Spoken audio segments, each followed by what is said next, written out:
Price Lord. இந்த ஆராதனை பகுதியை பார்த்து கொண்டிருக்கிற உங்கள் அனைவரையும் இயேசு கிறிஸ்து நாமத்தில் நான் வாழ்த்துகிறேன். ஒரு முக்கியமான ஒரு அறிவிப்பு. இந்த நாட்களில் கூட அநேக சபைகள் அவங்களுடைய ஆராதனை பகுதி செய்திகளை ஆன்லைனில் அப்லோட் பண்ணுகிறதுனால இந்த நாட்களில் நாங்களும் எங்களுடைய ஆராதனைகளை ஆன்லைனில் அப்லோட் பண்ண நாங்கள் ஆரம்பித்திருக்கிறோம். ஒருவேளை இதை பார்க்குற உங்களில் சிலர் சபைக்கு செல்லுகிற கிறிஸ்தவர்களாக இருப்பீர்கள் என்றால் இந்த ஆராதனை பகுதி எந்த விதத்திலும் நீங்கள் போகிற சபையின் ஆராதனைக்கு பதிலாக கிடையாது. நீங்கள் கடந்து போகிற சபைக்கு தொடர்ந்து கடந்து போகும்படிக்கு நாங்கள் கேட்டுக்கொள்கிறோம்.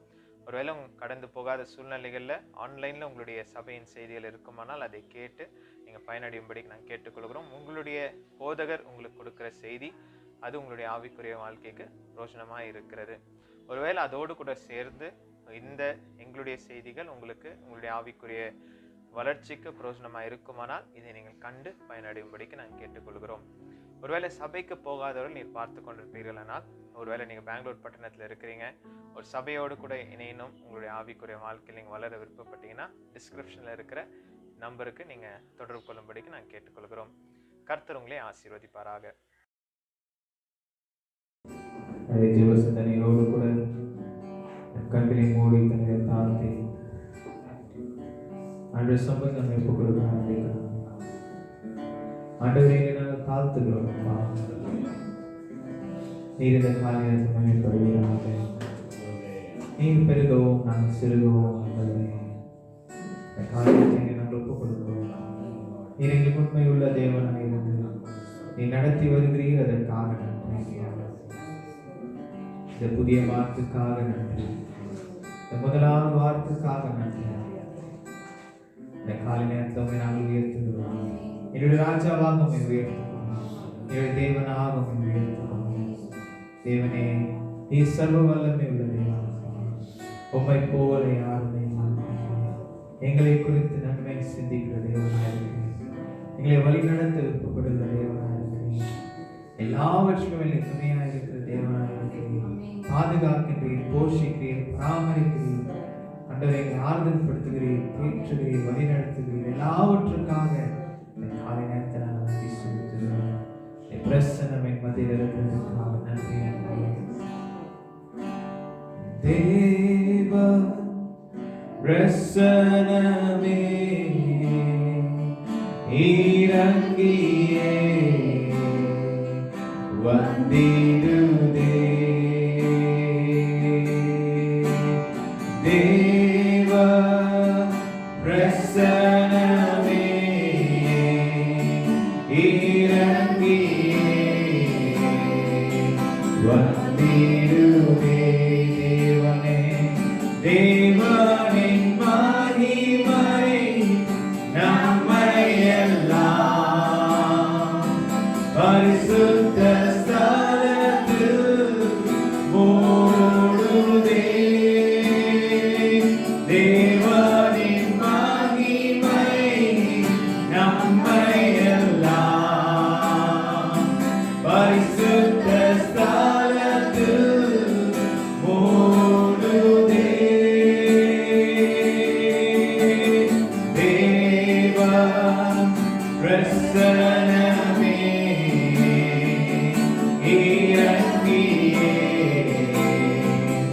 வந்திடுதே.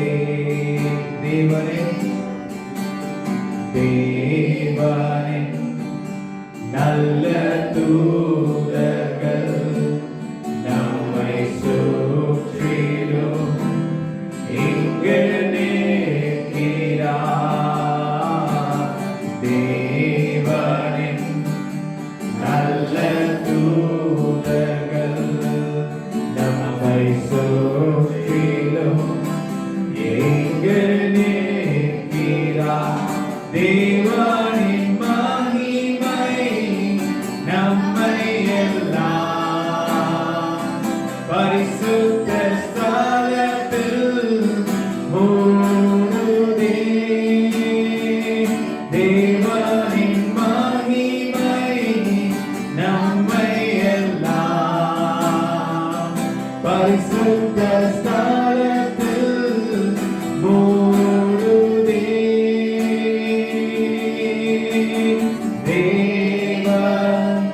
பிரசன்னமே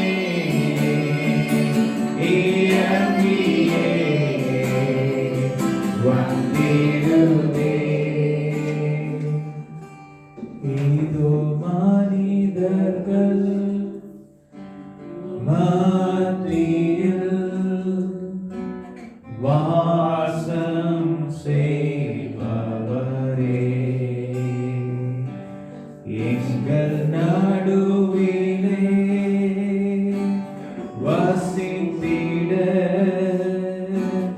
விரும்பிடும் தெய்வமே. எல்லாரும் சேர்ந்து இதோ மனிதர்கள், இதோ மனிதர்கள்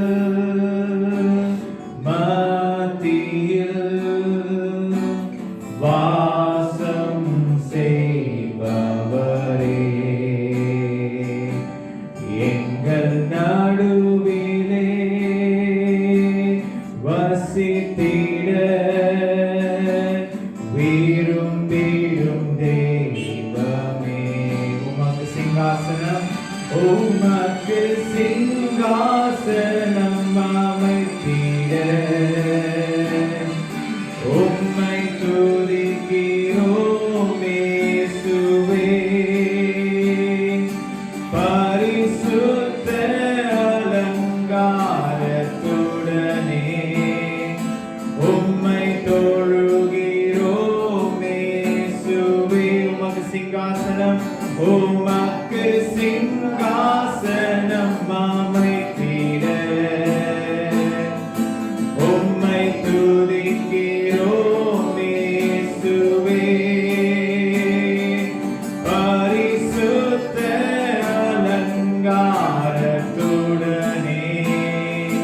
உம்மை தொழுகிறோம் இயேசுவே. எங்கள் மத்தியில், எங்கள் மத்தியில் உலாவிடும், எங்களோடென்றும் வாசம் செய்யும். எல்லாரும் சேர்ந்து, எங்கள் மத்தியில் உலாவிடும், எங்களோடென்றும் வாசம் செய்யும். எங்கள் மத்தியில், எங்கள் மத்தியில் உலாவிடும், எங்களோடென்றும் வாசம் செய்யும். எங்கள் மத்தியில், எங்கள் மத்தியில் உலாவிடும், எங்களோடென்றும் வாசம் செய்யும். துதிகளின் மத்தியில் வாசம் செய்ய விரும்புகிறது அப்பா, என் நடுவே வசிக்க விரும்புகிறேன். இந்த மாதத்தில் எங்க மத்தியில் இருப்பீராக, எங்க நடுவே வசித்த ஆண்டவரே, எங்க ஒவ்வொருவரையும் நடத்துவீராக, எங்க நடுவே வசித்த எங்க ஒவ்வொரு தொடர்ந்து நீ பாதுகாப்பீராக. அப்பா, என் துதிகளின் மத்தியில் வாசம் செய்ய ஆண்டவரே, உம்மை தொழுதிட நாங்கள் வந்திருக்கிறோம். நீர் பரிசுத்தர், பரிசுத்தர், பரிசுத்தர். பூமி அனைத்திலும் மகிமை நிறைந்திருக்கிற ஆண்டவரே, தூதர்களோடு கூட சேர்ந்து ஆண்டவரே, உடைய சிருஷ்டிப்புகளோடு கூட சேர்ந்து இன்றைக்கு நாங்கள் சபையாக இந்த இடத்தில் ஆண்டவரே உம்மை நாங்கள் உயர்த்துகிறோம், உயர்த்துகிறோம். சிங்காசனத்தில் வீற்றிருக்கும் பரிசுத்தரே, பரிசுத்தரே, சிங்காசனத்தில் வீற்றிருக்கும் பரிசுத்தரே, பரிசுத்தரே, ஆராதனை உமக்கு, ஆராதனை, ஆராதனை,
பரிசுத்தரே பரிசுத்தரே.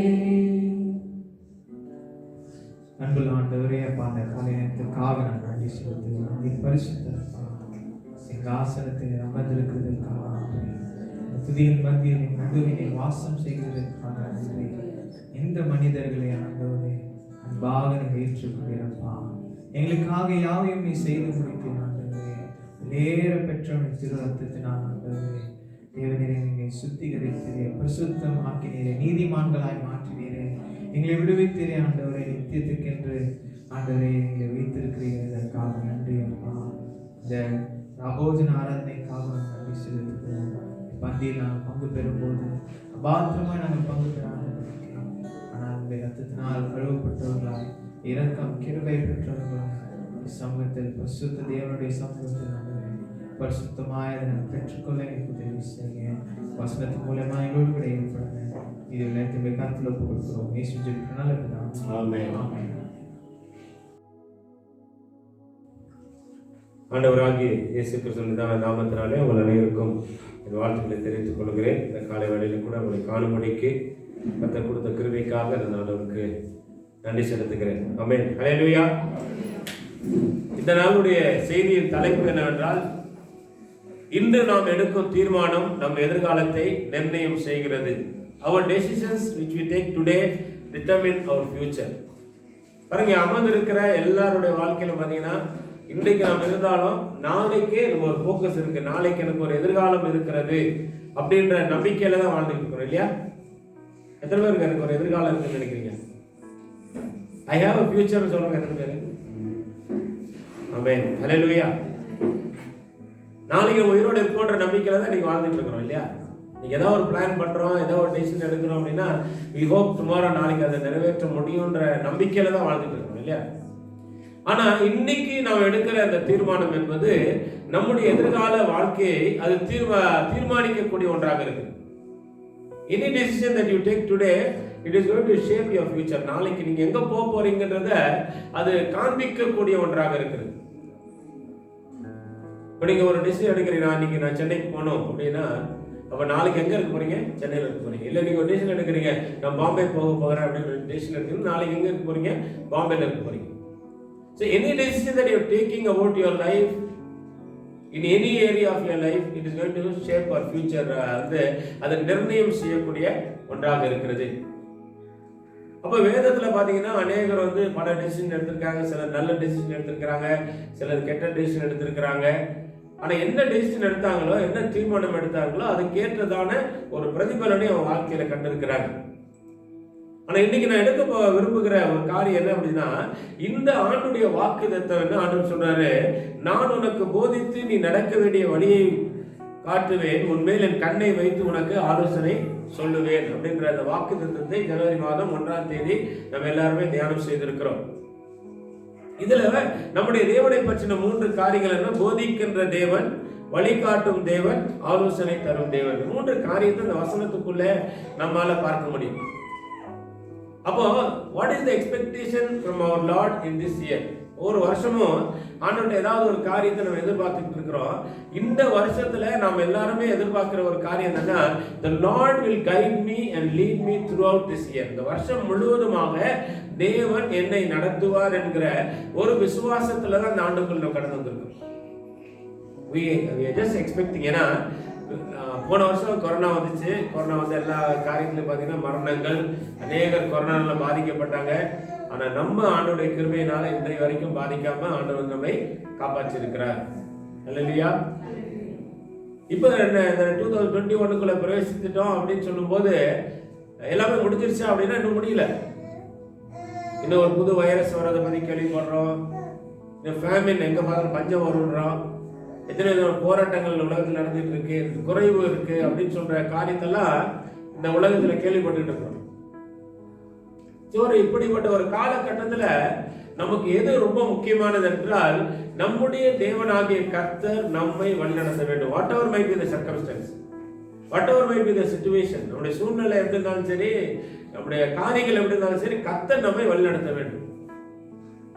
அப்ப கர்த்தர் நம்மை வழிநடத்துகிற தேவன் என்று சொன்னால் அவர் சொல்லிக் கொடுக்கிற காரியங்கள், the teachings that he gives us, and the direction he shows us, or the counsel that he gives us, ஆண்டவர் நமக்கு தர போதனைகள் இல்ல வழிகாட்டுதல் இல்ல ஆலோசனைகள், இவைகளுக்கு நாம் செவிசாய்க்க வேண்டும்.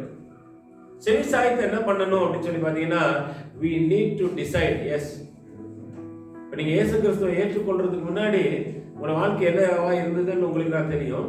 இப்ப இயேசு கிறிஸ்துவை நீங்கள் ஏற்றுக்கொண்ட பிறகு you know what your life is. ஆனா இந்த ஒரு வாழ்க்கை எப்படி வந்துச்சு அப்படின்னா, you took a decision to follow Jesus. ஞானஸ்தானத்துல ஒரு உடன்படிக்கை பண்ணும்போது நீங்க ஒரு தீர்மானம் எடுத்தீங்க. என்ன தீர்மானம் எடுத்தீங்க? இயேசுவை நான் பின்பற்றி செல்வேன். I have decided to follow Jesus, no turning back. அந்த ஒரு டெசிஷன் தான் என்ன பண்ணுச்சு இன்னைக்கு வரைக்கும் பாத்தீங்கன்னா ஆண்டவரை தேடும்படியாக உங்கள் வாழ்க்கையில வந்திருக்கிறது. if you did not decide to follow Jesus, you would not have been here. நீங்க ஆண்டவராக இயேசு கிறிஸ்துவை பின்பற்றும்படியாக நீங்கள் தீர்மானிக்கவில்லை என்று சொன்னால் நீங்க இருக்க மாட்டீங்க. ஆனா நீங்க தீர்மானம் செய்ததுனால தான் நீங்க தேவனுடைய சமூகத்துல வந்திருக்கிறீங்க, தேவனை தேடி வந்திருக்கிறீங்க. அப்போ பாத்தீங்கன்னா every decision that we make is going to affect our life. நம்ம எடுக்கிற எல்லா தீர்மானங்களும் நம்முடைய வாழ்க்கையை வந்து பாதிக்கக்கூடியதாக இருக்கிறது. பாருங்க, வேதத்துல பார்க்கும்போது 1 ராஜாக்கள் 18வது அதிகாரம் 21ஆம் வசனத்துல எலியா ஒரு கேள்வி கேட்கிறார். என்ன கேட்கிறார்? அப்பொழுது எலியா சகல ஜனத்தண்டைக்கும் வந்து, நீங்கள் எந்த மட்டும் 2 நினைவுகளால் குந்தி நடப்பீர்கள்? கர்த்தர் தெய்வமானால் அவரை பின்பற்றுங்கள், பாகால் தெய்வமானால் அவனை பின்பற்றுங்கள் என்றார். ஜனங்கள் பிரயுத்தரமாக அவனுக்கு ஒன்றும் சொல்லவில்லை. பாருங்க, எலியா ஒரு சேலஞ்சர். பாகால் தீர்க்கதரிசிகள் இருக்கிறாங்க, கர்த்தருடைய ஜனங்கள் இருக்கிறாங்க. இவன் மத்தியில எலியா ஒரே ஒரு மனுஷனா இருக்கிறான். அவன் ஒரு காரியத்தை என்ன சொல்றான்னா, சகல ஜனத்தண்டைக்கு வந்து நீங்கள் எந்த மட்டும் 2 நினைவுகளால் குந்தி நடப்பீர்கள். How long will you waver between 2 thoughts? 2 மனசுல எவ்வளவு நாட்கள் நீங்க இருப்பீங்க?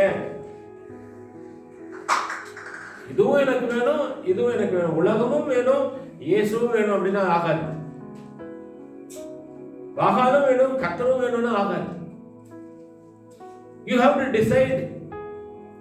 அப்ப என்ன டிசிஷன் சொல்றாரு அப்படின்னா, கர்த்தர் தெய்வமானால் அவரை பின்பற்றுங்கள், பாகால் தெய்வமானால் அவனை பின்பற்றுங்கள் என்றார். So you decide whom you are going to follow in your life. Are you going to follow Jesus? Are you going to follow Baal?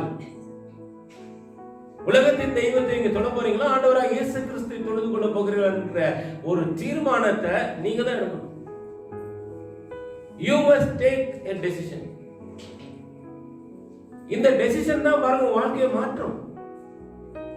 ஆண்டவராக இயேசு கிறிஸ்து சீசர்களை பார்த்து சொல்லுகிற ஒரு காரியம், பேதுரு யோவான்ல பார்த்து, என் பின்னே வாருங்கள், நான் உங்களை மனுஷரை பிடிக்கொள்ள ஆக்குவேன் என்று சொல்லும்போது அந்த சத்தத்தை செய்வது வலைகள்லாம் விட்டு ஆண்டவர் பின்னாடி போனாங்க. So they decided to follow Jesus. ஆண்டவரை பின்பற்றுவதற்காக அதற்குரிய கிரயத்தை செலுத்துவதற்கு அவர்கள் ஆயத்தமா இருந்தாங்க. Today the first decision in our life என்னன்னா, we must decide to follow Jesus. இயேசுவை பின்பற்ற நம்முடைய வாழ்க்கையில ஒரு தீர்மானம் எடுக்கணும். This is going to change the whole course of life. உலக பிரகாரமா வாழணும்னு நினைச்சா நீங்க அப்படியே வாழலாம். இல்ல கர்த்தரை பிரியப்படுத்தணும்னு நினைச்சு கர்த்தர் பக்கம் வந்துட்டீங்கன்னா கர்த்தரை பிரியப்படுத்தும்படியாக வாழணும். பட் யூ cannot be ரெண்டுலயும் இருக்க முடியாது. உலகமும் எனக்கு வேணும், கர்த்தரும் எனக்கு வேணும், பாவமும் எனக்கு வேணும், இதுவும் எனக்கு வேணும், அப்படி நீங்க வாழ முடியாது. You must take a decision. இன்னொரு இடத்துல பாருங்க, யோசுவா 24வது அதிகாரம், யோசுவா 24:14 and 15 verse. ஆகையால் நீங்கள் கர்த்தருக்கு பயந்து அவரை உத்தமம் உண்மையுமாய் சேவித்து உங்கள் பிதாக்கள் நதிக்கு அப்புறத்திலும் எகிப்திலும் சேவித்த தேவர்களை அகற்றிவிட்டு கர்த்தரை சேவியுங்கள். கர்த்தரை சேவிக்கிறது உங்கள் பார்வைக்கு ஆகாதாய் கண்டால் பின்னே யாரை சேவிப்பீர்கள் என்று இன்று தெரிந்து கொள்ளுங்கள். நதிக்கு அப்புறத்தில் உங்கள் பிதாக்கள் சேவித்த தேவர்களை சேவிப்பீர்களோ, நீங்கள் வாசம் பண்ணுகிற தேசத்துக்கு குடிகளாகிய எமோரியரின் தேவர்களை சேவிப்பீர்களோ, நானும் என் வீட்டாரும் என்றால் கர்த்தரையே சேவிப்போம். மீண்டும் நான் வாசிக்கிறேன், யோசுவா 24:14-15. ஆகியால் நீங்கள் கர்த்தருக்கு பயந்து அவரை உத்தமும் உண்மையுமாய் சேவித்து உங்கள் பிதாக்கள் நதிக்கு அப்புறத்திலும் எகிப்திலும் சேவித்த தேவர்களை அகற்றிவிட்டு கர்த்தரை சேவியுங்கள். கர்த்தரை சேவிக்கிறது உங்கள் பார்வைக்கு ஆகாதாய் கண்டால் பின்ன யாரை சேவிப்பீர்கள் என்று தெரிந்து கொள்ளுங்கள். நதிக்கு அப்புறத்தில் உங்கள் பிதாக்கள் சேவித்த தேவர்களை சேவிப்பீர்களோ? நீங்கள் வாசம் பண்ணுகிற தேசத்து குடிகளாக எவ்வொரு தேவர்களை சேவிப்பீர்களோ? நானும் என் வீட்டாரும் என்றால் கர்த்தரையே சேவிப்போம். The choice is always there whom you can serve or whom you can worship. நீங்க யாரை ஆராதிக்கலாம், யாரை தொழுது கொள்ளலாம் என்பதற்கு உங்களுக்கு ஒரு சாய்ஸ் இருக்கு, உங்களுக்கு ஒரு தெரிந்து கொள்ளுதல் இருக்கு. இங்க யோசுவா என்ன சொல்ற, ஜனங்களை அவங்க எகிப்து தேசத்திலிருந்து வெளியே வந்துட்டாங்க. அவங்களுடைய பிதாக்கள் முற்பிதாக்கள் என்ன பண்ணாங்க, அந்த தெய்வங்களை தொழுது கொண்டு வந்திருக்கிறாங்க. இப்ப எல்லாம் வந்துட்ட பிறகு எங்க வந்துட்டாங்கன்னா கானான் தேசத்துக்குள்ள வந்துட்டாங்க. நல்ல ஆண்டவர் வாக்கு பண்ண இடத்துக்கு வந்து சேர்ந்தாங்க. இப்போ சேர்ந்திருக்கும் போது என்ன சொல்றாருன்னா 13 வசனம், அப்படியே நீங்கள் பண்படுத்தாத தேசத்தையும் நீங்கள் கட்டாத பட்டணங்களையும் உங்களுக்கு கொடுத்தேன், அவைகள் குடியிருக்கிறீர்கள்.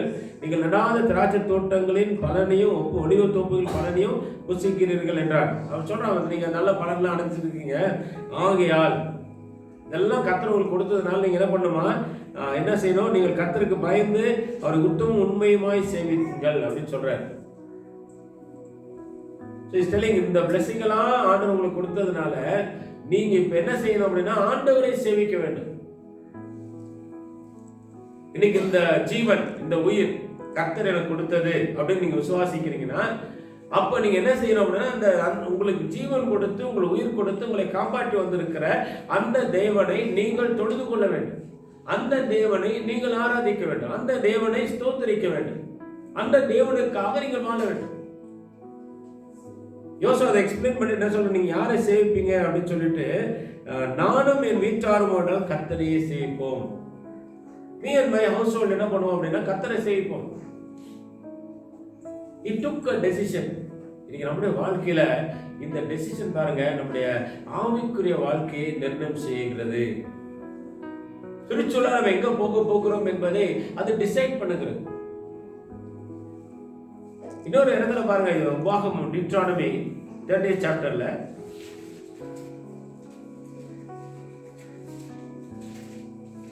டியூட்ரானமி 30ல 19-20 verses வாசிக்கிறேன். நான் ஜீவனையும் மரணத்தையும் ஆசீர்வாதத்தையும் சாபத்தையும் உனக்கு வைத்தேன் என்று உங்கள் மேல் வானத்தையும் பூமியும் என்று சாட்சி வைக்கிறேன்.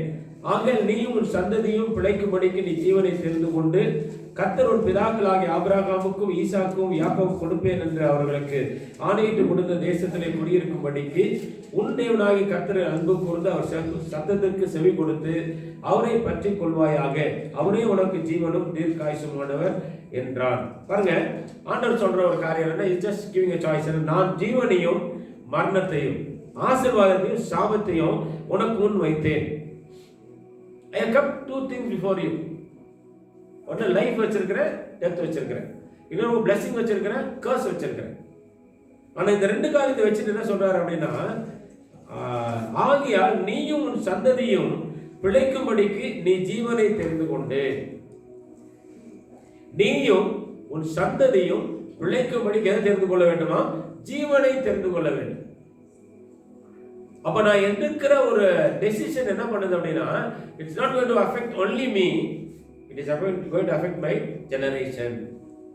இன்னைக்கு நான் எடுக்கிற தீர்மானம் என்னை மட்டுமல்ல என்னுடைய சந்ததியை பாதிக்க போகிறது. If I will follow the Lord Jesus Christ, என்னுடைய சந்ததியும் பாருங்க ஆண்டவராக இயேசு கிறிஸ்துவை பின்பற்றுகிற ஒரு சந்ததியாய் மாறும்.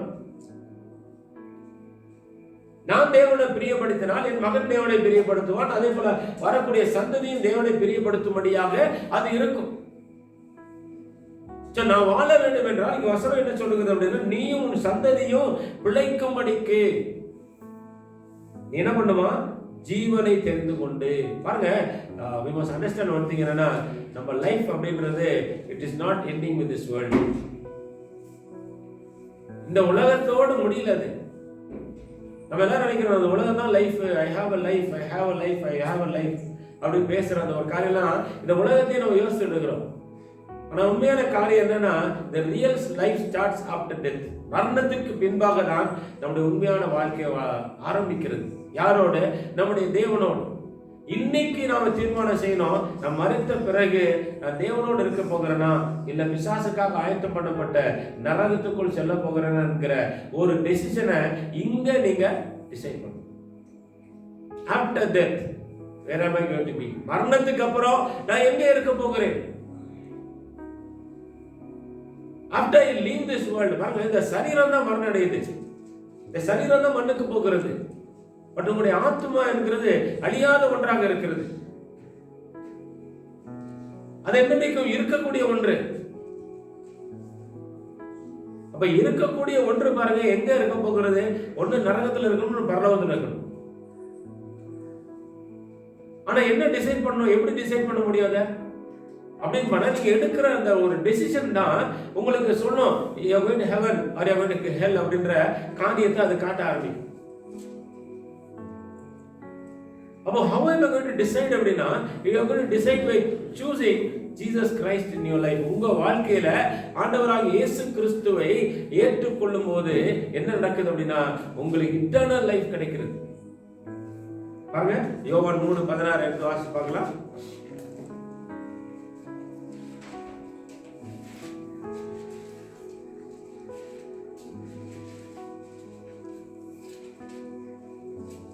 தேவன் தம்முடைய ஒரே பேரான குமாரனை விசுவாசிக்கிறவன் எவனோ அவன் கெட்டு போகாமல் நித்திய ஜீவனை அடையும்படிக்கு அவரை தந்தருளி இவ்வளவாய் உலகத்தில் அன்பு கூர்ந்தார்.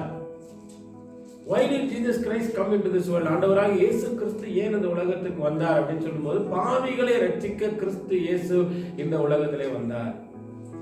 உலகத்துல பிறந்திருக்கிற எல்லாரும் பாவிகளை பிறந்திருக்கிறோம். நமக்கு ஒரு ரட்சகர் தேவை. பாவத்தின் சம்பளம் மரணம் என்று வேதம் சொல்லுகிறது.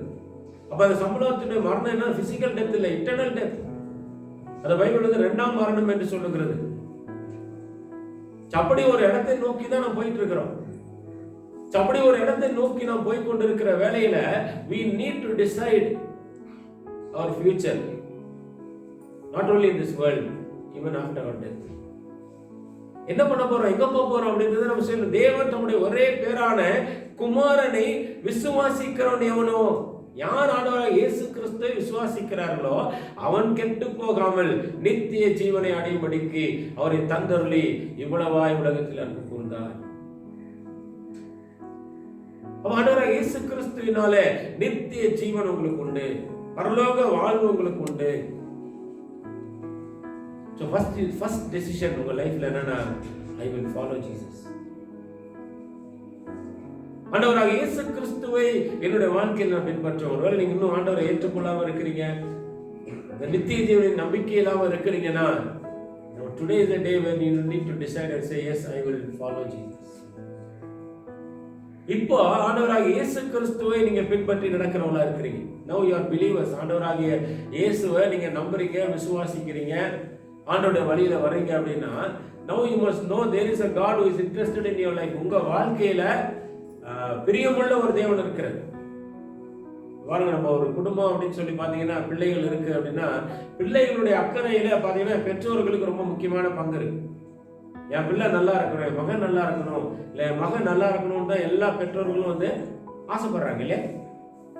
ஒரு குழந்தை பிறந்த ஒரு குறிப்பிட்ட ஏஜ் வந்தாலும் என்ன பண்றாங்க, ஸ்கூல்ல சேர்க்கறதுக்கு நம்ம போறோம் இல்லையா? அது கோயிங்க எந்த ஸ்கூல்ல சேர்க்கணும், எல்கேஜி சேர்க்கணும், யூகேஜி சேர்க்கணும், அப்படி போகணும். அப்புறம் 10th முடிச்சோன்னா பியூசி போகணும், அப்புறம் டிகிரி போகணும் இல்லையா? இந்த எஃபர்ட் எல்லாம் யார் எடுக்கிறது? பேரண்ட்ஸ் தான் எடுக்கிறாங்க இல்லையா? எதுக்காக எடுக்கிறாங்க? பிள்ளைங்க நல்லா இருக்கணும், பிள்ளைகளுக்கு ஒரு நல்ல எதிர்காலம் உண்டாகணும், பிள்ளைகளுக்கு இப்படி நடக்கணும்னு சொல்லி ஒரு அக்கறை இருக்கிறதுனால செய்றாங்க. இப்ப அந்த பிள்ளை அந்த பெற்றோருடைய விருப்பத்துக்கும் பெற்றோருடைய காரியத்துக்கு விட்டு கொடுக்கல அப்படின்னா, ஆஃப்டர் சம்டைம் பெற்றோர்களுக்கு என்னடா இது ஒன்றும் சரியா படிக்க மாட்டேங்குது, ஒன்றும் நம்ம சொல்றது கேட்க மாட்டேங்குது, தெற்கட்டு ஒரு மாதிரி அப்செட் ஆயிடுவாங்க. சிலர் பாருங்க, சரியா படிக்காம வந்துட்டு பின்னாடி என்ன யோசிப்பாங்கன்னா, அன்னைக்கே படிச்சிருந்தா நல்லா இருந்திருக்குமே, அன்னைக்கே அப்பா பேச்சு கேட்டிருந்தா நல்லா இருந்திருக்கும், அன்னைக்கே அம்மா பேச்சு கேட்டிருந்தா நல்லா இருந்திருக்குமே அப்புறமே ஃபீல் பண்ணுவாங்க. அப்ப ஃபீல் பண்ணுவாங்க, நான் நல்லா படிக்கல, எவ்வளவு படி படி படி படின்னு சொன்னாங்க, நான் படிக்கல.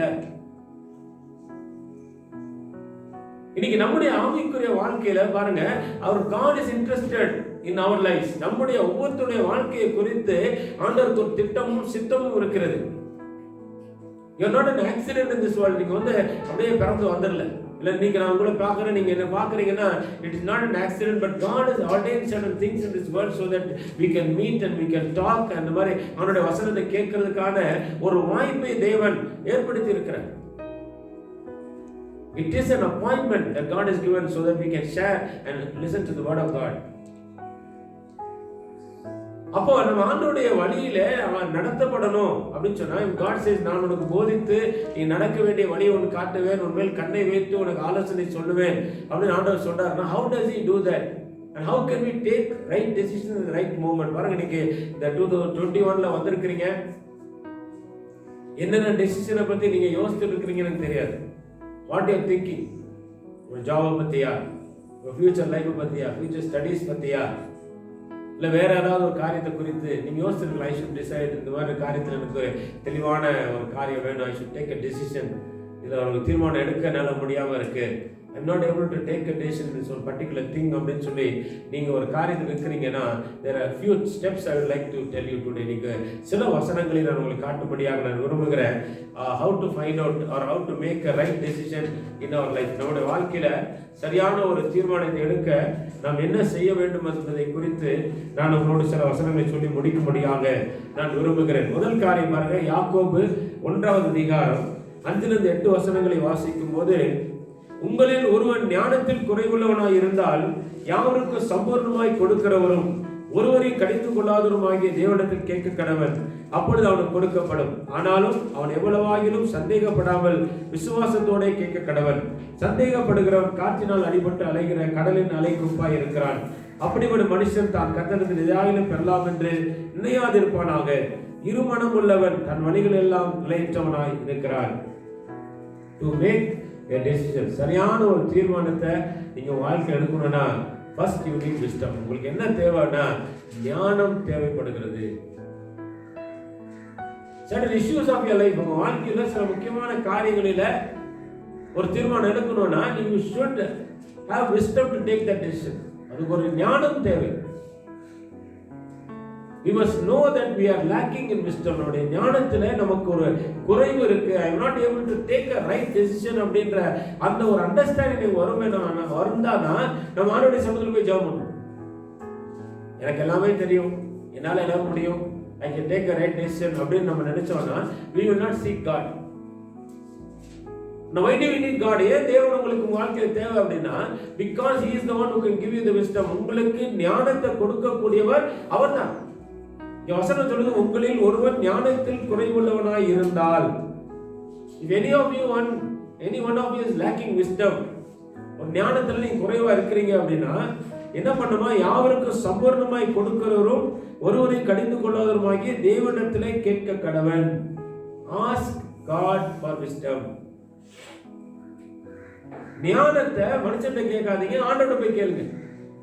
ஆண்டவரே, எனக்கு இந்த காரியத்துல எனக்கு ஒரு ஞானம் தேவை. அப்ப நீ கேட்டவன வசனம் சொல்லுது, அப்பொழுது அவனுக்கு கொடுக்கப்படும். ஆனாலும் பட் அப்படின்னு வேர்டு, ஆனாலும் என்னவா, அவன் எவ்வளவாகிலும் சந்தேகப்படாமல் விசுவாசத்தோட கேட்க கடவன். when you go to God, don't go with a doubt. சந்தேகத்தோட போகாதீங்க. வசனம் பார்க்கும்போது எவ்வளவாகிலும் சந்தேகப்படும், கொஞ்சம் கூட சந்தேகம் இல்லாமல்.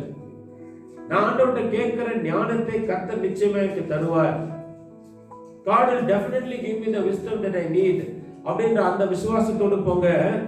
அப்புறம் சொல்றது என்னன்னா, சந்தேகப்படுகிறவன் காற்றினால் அடிபட்டு அலைகிற கடலின் அலை கொப்பாய் இருக்கிறான்.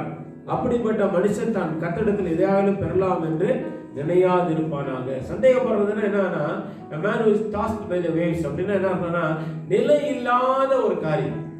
அது அடுத்த வசனம் என்ன சொல்லுது, இருமனம் உள்ளவன் தன் வழிகள் எல்லாவற்றிலும் நிலையற்றவனா இருக்கிறான். a man who is having two minds, ரெண்டு மனசா இருக்கு அப்படின்னு சில காரணம் பத்தி சொல்லுவாங்க. என்னோட யோசிக்கும் போது ரெண்டு மனசா இருக்கு எனக்கு. இந்த ரெண்டு மனசுன்னு வரும்போது என்னாவது, you are not able to decide. ரெண்டு மனசா ஒரு காரியத்தை குறித்து யோசிக்கிறீங்கன்னா உங்களால ஒரு தீர்மானத்தை எடுக்க முடியாது. இப்படி போலான்னு வரும்போது மனசு இல்லை, இப்படி போலான்னு தோணும், இப்படி போலான்னு வரும்போது இப்படி போலான்னு தோணும். So you are unsettled. You are not able to take a right decision. பாருங்க, ஜேம்ஸ் 1:8 ஆம்பிளிஃபைட் பைபிள் எப்படி சொல்லுதுன்னா, being a double minded man, அதாவது ரெண்டு மனசு உடையவன், is unstable and restless in all his ways. அவனுடைய வழிகள் எல்லாவற்றிலும் பார்த்தீங்கன்னா நிலை இல்லாம ரெஸ்ட்லெஸ்ஸா இருக்கிறான். சில நேரம் சிலர் பார்க்குறோம், brother why are you restless? ஏன் இப்படி ரொம்ப ரெஸ்ட்லெஸ்ஸா இருக்கிறீங்க, ஒரு நிலையா இருக்க உங்களால முடியல, ஏன் இப்படி ஓடிட்டு இருக்கிறீங்க? அவர் ரெஸ்ட்லெஸ் அப்படின்ற வார்த்தை என்னன்னா நிலை இல்லாம சும்மா அப்படி அலைபாயுது.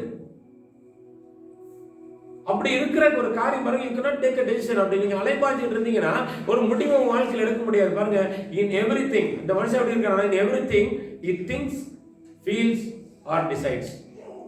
எதுலையுமே அவனுக்கு அஷூரன்ஸ் இல்லை. ஒரு திங்க் பண்றதுலயும் சரி, உணர்ற காரியத்திலையும், டிசைட் பண்ற காரியத்திலையும் அவன் ரெஸ்ட்லெஸ்ஸா இருக்கான், அன்ஸ்டேபிளா இருக்கான். நீங்க எப்ப அன்ஸ்டேபிளா இருக்கிறீங்க அன்னைக்கு ஆண்டோடைய ஞானம் உங்களுக்கு தேவை. அன்னைக்கு நீங்க ஆண்டோட போகணும் கண்டிப்பா. If you are not able to take a decision something, you are unstable அப்படினா, you are restless அப்படினா, go to the presence of God. ஆண்டவருடைய சமூகத்துக்கு போங்க. Ask God the wisdom that you need. பாருங்க அடுத்த வசனம் பாருங்க, God's word translation அப்படினு வரும்போது, a person who has doubts is thinking about two different things at the same time. பாருங்க, டவுட் வச்சிருக்கிற மனுஷன் யாருன்னா, is thinking about two different things at the same time. ஒரே நேரத்துல ரெண்டு காரியத்தை. ஒரு என்ன சொல்லுது, நான் வேலைக்கு போகலாம், இன்னொரு என்ன சொல்லுது, வேணாம் வேலைக்கு போவேன்னு சொல்லுது. இப்ப ரெண்டு எண்ணத்துக்குள்ள நீங்க இருந்தீங்கன்னா how can you take a decision? எப்படி உங்களால தீர்மானிக்க முடியும்? your mind is unstable, இப்படி வேவர் ஆகுது. two different things at the same time and can't make up his mind about anything. ரெண்டு மனசு இருக்கனால he cannot make up his mind about anything. எந்த ஒரு காரியத்திலும் அவனால ஸ்டடியா டிசைட் பண்ண முடியாது. இனி யோசிச்சு பாருங்க, நம்மளுடைய லைஃப்ல எப்படி இருக்கிறோம்? Are we double minded? Are we having doubts? Are we unstable? Are we restless? ஆண்டவருடைய சமூகத்துக்கு போங்க, சந்தேகம் இல்லாம போங்க. Go in faith, ask God, Lord, I need wisdom concerning this thing. என்னோட பேசுங்க அப்படின்னு கேளுங்க. You must believe God speaks even today. Amen. Hallelujah. எத்தனை அதை நம்புறீங்க முதல்ல?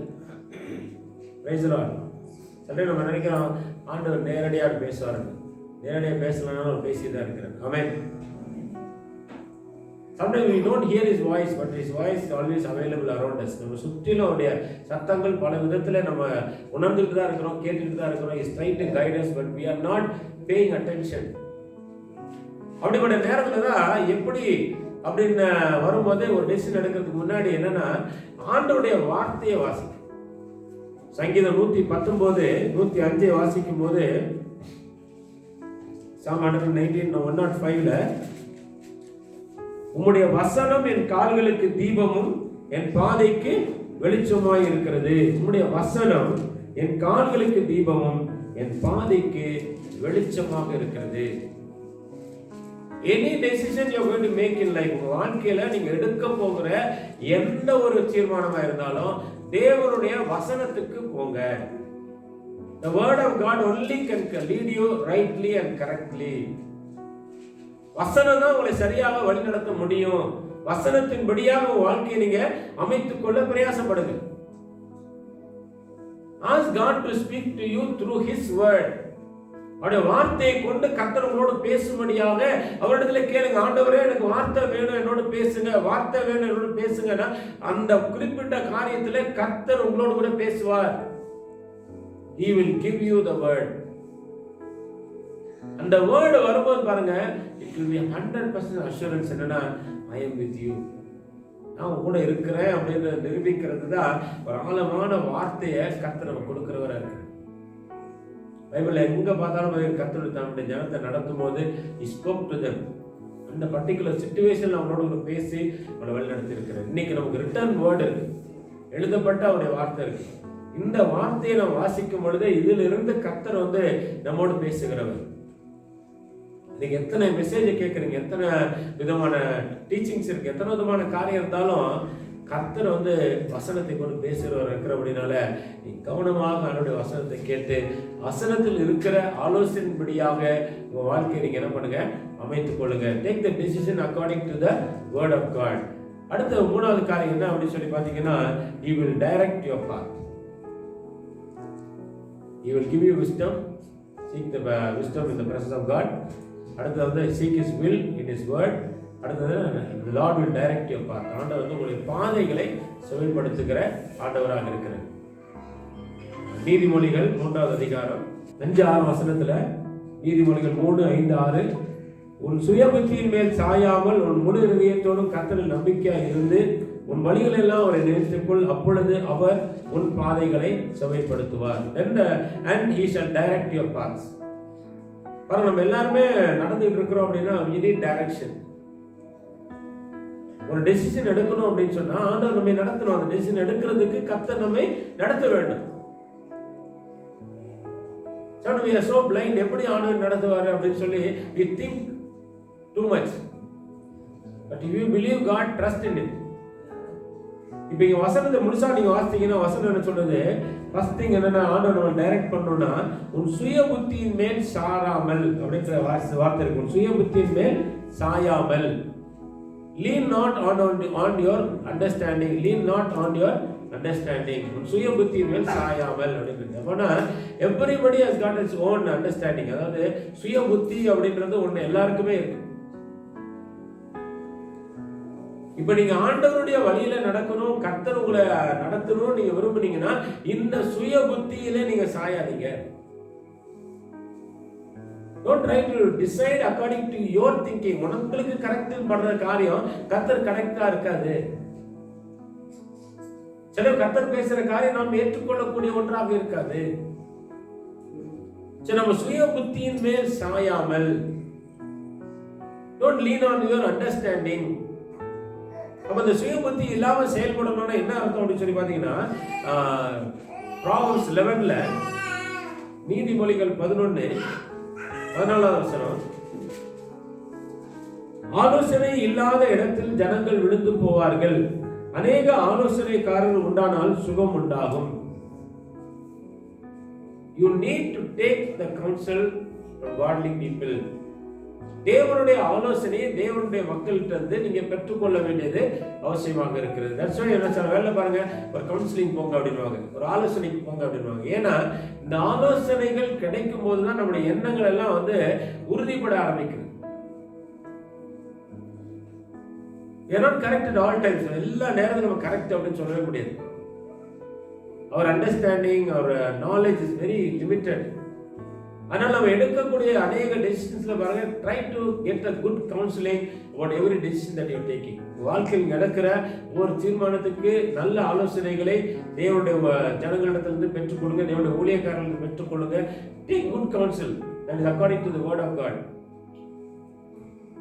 ஆலோசனை பாருங்க, இல்லாத இடத்தில் ஜனங்கள் விழுந்து போவார்கள், அநேக ஆலோசனைக்காரர் உண்டானால் சுகம் உண்டாகும்.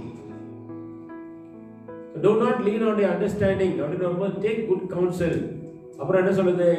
முழு இருதயத்தோடு கர்த்தரிலே நம்பிக்கையா இருந்து. You must trust God with your whole heart. முழு இருதயத்தோடு கூட நீங்கள் கர்த்தரை நம்ப வேண்டும். என்ன அர்த்தம்னா, you must believe God will guide you. Sometime பாருங்க, நம்ம நம்ப முடியறது கஷ்டமா தெரியும், ஆண்டவர் நடத்துறாரா நடத்தலையா, but we need to trust him. ஆண்டவர் நம்பிக்கை வைக்க வேண்டும். இந்த வருஷத்துல 2021ல ஒரு நாள் trust God with whole heart. வசனம் சொல்லும்போது உன் முழு இருதயத்தோடு கர்த்தரிலே நம்பிக்கையா இருந்து அப்படின்னு இங்கிலீஷ் பார்த்தீங்கன்னா, trust in the lord with all your heart. முழு இருதயத்தோடு கூட கர்த்தர் மேல நம்பிக்கையா இருக்கு. Not half heart, quarter heart இல்லை, ஃபுல் ஹார்ட்டடா ஆண்டவர் மேல நம்பிக்கையா இருக்கு. Don't lean on your understanding. அப்புறம் என்ன சொல்றது அப்படின்னா, உன் வழிகள் எல்லாம் அவரை நினைத்துக்கொள். ஆல் யுவர் பார்ட்ஸ் பாத்தீங்கன்னா acknowledge him இருக்கு. இன்னொரு டிரான்ஸ்லேஷன்ல வாசி பார்க்கும்போது in all your ways submit to him இருக்கு. acknowledge பண்ற ஒரு காரியம்னா submitting to God in every path. நீங்க போற ஒவ்வொரு காரியத்தையும், ஆண்டவரே இந்த காரியத்தை உங்களுடைய கரத்துல ஒப்பு கொடுக்கிறேன், இந்த காரியத்தை உங்களுடைய கரத்துல ஒப்பு கொடுக்கிறேன், இந்த காரியத்தை உங்களுடைய கரத்துல ஒப்பு கொடுக்கிறேன்னு ஒவ்வொரு காரியத்தையும் கர்த்தரிடத்துல ஒப்பு கொடுங்க. என்னைக்கு அதை ஹேபிட்டா, என்னைக்கு அதை பிராக்டிஸ் பண்ண ஆரம்பிக்கிறீங்களோ அப்ப ஆண்டவர் உங்க பாதையை செவைப்படுத்துகிறது, உங்க பாதையை டைரக்ட் பண்ணதை பார்க்க முடியும். Submit everything to God. எல்லாவற்றையும் ஆண்டவருக்கு ஒப்பு கொடுங்க. Acknowledge him. நீங்க போற பாதையெல்லாம் அவரை நினைச்சுக்குங்க. உன் வழிகள் எல்லாம் அவரை நினைத்துக்கொள் அப்படின்னு தமிழ்ல பாத்தீங்கன்னா, உன் வழிகள் எல்லாம் அவரை நினைத்துக்கொள். Remember him in all your ways. எங்க போனாலும் என்ன ஒரு காரியம் செஞ்சாலும் just think about him. Remember him. நினைத்துக்கொள். have him in your thoughts. Just let us be God conscious. அதாவது கர்த்தர் என்னை கவனிக்கிறார், நான் போற பாதை அவருக்கு தெரியும், நான் பேசுற வார்த்தை அவர் கேட்கிறாரு, எல்லாமே அவருக்கு தெரியும். nothing is hidden to him. Sometimes we just go as என்னன்னா யாருமே பார்க்கல, யாருக்குமே தெரியாது, எல்லாமே நான் ரகசியமா பண்றேன் அப்படின்னு நினைக்கிறீங்க. எதுவுமே ரகசியம் கிடையாது, எல்லாம் அவருக்கு தெரியும். So in all your ways you need to think about him. You must remember him, you must acknowledge him, you must submit everything to him. எப்போ அவர்கிட்ட முழுசா உங்களை ஒப்பு கொடுக்குறீங்களோ அப்போ உங்க நினைப்ப பாதையை செயல்படுத்துவார். Then he will direct your path. கண்களை மூடி நாம் ஜெபிக்கிறோம். வசனத்தை கேட்ட எல்லா பிள்ளைகளுக்காக நான் ஜெபிக்கிறேன். தீர்மானம் செய்திருக்கிற பிள்ளைகளுக்காக ஜெபிக்கிறப்பா. ஒவ்வொருவரையும் உடைய கரத்தில் ஒப்பு கொடுக்கிறப்பா. இவர்களுக்கு நீர் வைத்திருக்கிற அந்த எதிர்காலத்தை நோக்கி கர்த்தர் இவர்களை வழிநடத்தி செல்லும்படியாக இன்றைக்கு உடைய கரங்களிலே நான் ஒப்பு கொடுக்கிறேன். என் ஆண்டவர் கரமெடுத்து நடத்துவீராக. பிரைட் ஃபியூச்சரை கர்த்தருக்குள்ளாக ஒவ்வொருவருக்கும் நீ கட்டளையிடும்படியாக நான் ஜெபிக்கிறேன். ஒவ்வொருத்தருடைய வாழ்க்கையிலும் கர்த்தருடைய சித்தம் நிறைவேறட்டும். தேவ ஆலோசனைப்படியாக இந்த வாழ்க்கை கட்டப்பட நான் ஜெபிக்கிறேன்ப்பா. தேவன் அப்படி செய்வதற்காக நன்றி. பிப்ரவரி மாதம் முழுவதுமாய் நடத்துங்க, எந்த குறையெல்லாம் பார்த்துக் கொள்ளுங்க, நாம் மைப்பட உதவி செய்யுங்க. அப்படி செய்வதற்காக நன்றி. ஆசீர்வாதத்தையும் காத்துக்கொள்ளும், வழி நடத்தும். சகல துதிகரமை எல்லாவற்றையும் நிறைவேற்றிக் கொள்ளும். இயேசுவின் மூலம் பிதாவே, ஆமென். என் ஆத்துமாவே கர்த்தரை ஸ்தோத்திரி, எப்பொழுதுமே பரிசுத்தத்தை ஸ்தோத்திரி. என் ஆத்துமாவே கர்த்தரை ஸ்தோத்திரி, கர்த்தர் செய்த சகல வழிபடாதே. ஆமென். கர்த்தராகிய இயேசு கிறிஸ்து கிருபையும் பிதாவாகிய தேவனுடைய அன்பும் பரிசுத்த ஆவியானவரின் அந்யோன்ய ஐக்கியம் நம் நேரும் கூட இந்த பெற்று சதா காலம் இருப்பதாக. ஆமென்.